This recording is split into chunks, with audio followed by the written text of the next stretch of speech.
Adam was the kind of boy who seemed to have it all. His parents, Sarah and Samuel, were devoted to him in every way. They provided for his every need, ensured he attended the best schools and supported his interests and hobbies without hesitation. Yet, Adam took their love and sacrifices for granted. As Adam grew older, he became more absorbed in his own world. He spent most of his time with friends, on his phone or playing video games.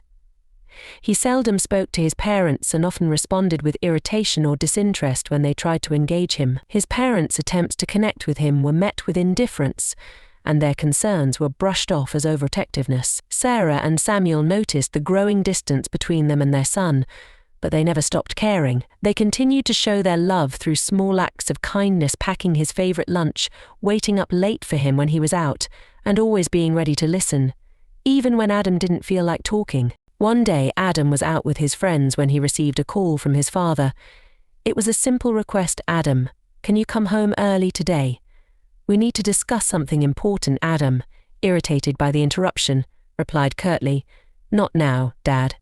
I'm busy," and hung up. When Adam finally returned home late that night, he found his parents waiting for him in the living room. Samuel gently asked if they could talk, but Adam was too exhausted and brushed them off once again.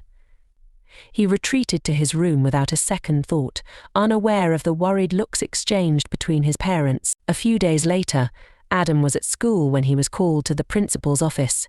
Confused, he walked in, only to be met by a somber-looking principal and a police officer. "Adam," the principal began, "there's been an accident.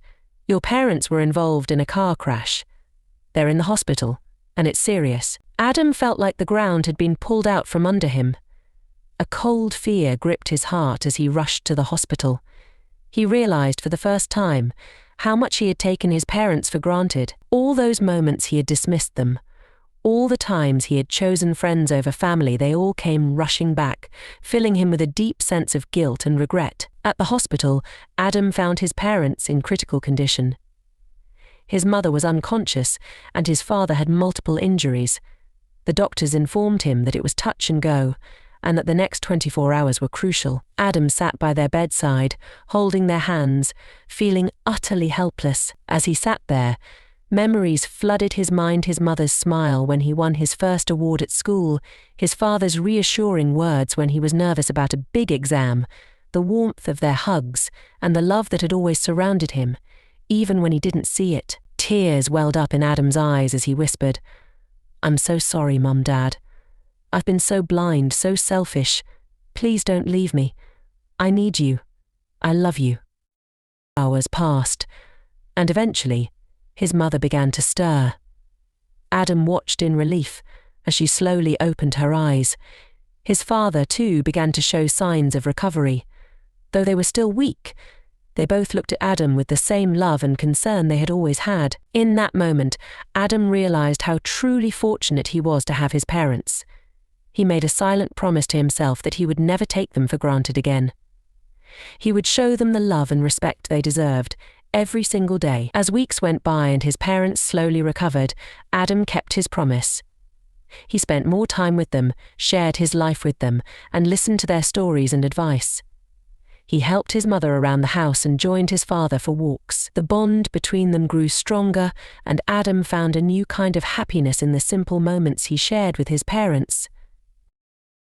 He realized that love isn't just about grand gestures or expensive gifts. It's about being present, showing appreciation, and cherishing the time you have with those who love you unconditionally. One evening, as the family sat together after dinner, Adam looked at his parents and smiled. "I'm so lucky to have you both," he said, his voice filled with sincerity. His parents smiled back, their eyes shining with pride and joy. From that day on, Adam made it a point to remind himself every day: love your parents while you can, because they are the ones who will stand by you no matter what. Adam's story reminds us all to cherish and love our parents while we can. Their love is unconditional and irreplaceable. If you enjoyed this video, please share it with your friends and family. Don't forget to like, share, and subscribe to our channel, Story2life, for more heartwarming stories.